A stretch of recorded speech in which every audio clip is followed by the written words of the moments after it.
నారే గారు బేసిక్‌గా ఇప్పుడు మీ బ్యాక్‌గ్రౌండ్‌లో ఇండస్ట్రీలో ఎవరు లేరు. అవును. మీరే ఫస్ట్. అవును. ఎవరైనా యాక్టర్ అవ్వాలనో, లేకపోతే విలన్ అవ్వాలనో, లేకపోతే ప్రొడ్యూసర్, డైరెక్టర్ అవ్వాలని అనుకుంటారు. మీకెందుకు రైటర్ అవ్వాలని అనిపించింది? మీ ఫ్యామిలీలో మిమ్మల్ని అంతగా ప్రేరణ కలిగించే విధంగా చేసిన పర్సన్ ఎవరు? మీ ఫ్యామిలీ బ్యాక్‌గ్రౌండ్ ఏంటి? యాక్చువల్లీ మా ఫ్యామిలీ బ్యాక్‌గ్రౌండ్ ఏంటంటే నేను తూర్పుగోదావరి జిల్లా ఆనపర్తి మండలం రామవరం అనే గ్రామంలో పుట్టాను. ఓకే. మా నాన్నగారి పేరు నాగిరెడ్డి, హ్మ్. అమ్మగారి పేరు సీత. హ్మ్. సో వాళ్ళు ఇప్పుడు లేరు, కాలం చేశారు. హ్మ్. సో తమ్ముడు పేరు లక్ష్మణ్, నేను తమ్ముడు ఉంటాం అనమాట.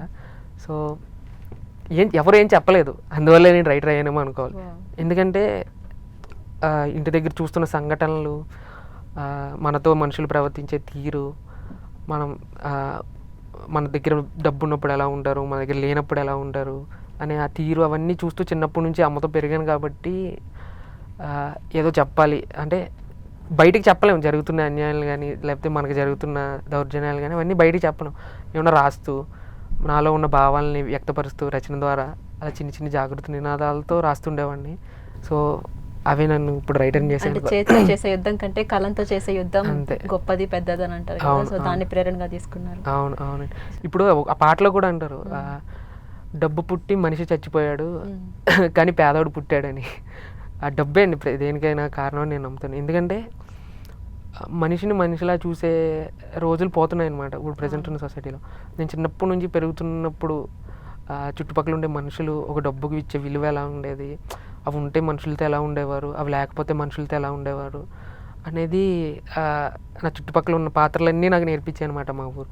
సో వాటికన్నా పెద్ద చదివేది అవసరం లేదేమో అనిపించింది నాకు. సనరే గారు చిన్న వయసు, ఎక్కువ ఫిలాసఫీ మాట్లాడుతున్నారు. అండ్ ఒక్క వర్డ్ తీసుకున్నా సరే చాలా లోతుగా ఆలోచించి బయటికి ఆ వర్డ్ అనేది వదులుతున్నారు. ఎలా ఇంత చిన్న వయసులో అంత ఫిలాసఫీ? మీరు రైటర్ అవ్వాలనుకున్న టైంలో కావచ్చు, జర్నీలో కావచ్చు, ఒడిదుడుకులు అనేవి ప్రతి ఒక్కరికి కామన్ కదా. అలాంటి స్ట్రగుల్స్ని మీరు ఫేస్ చేశారా? ఏదైనా ఒకటి చెప్తారా?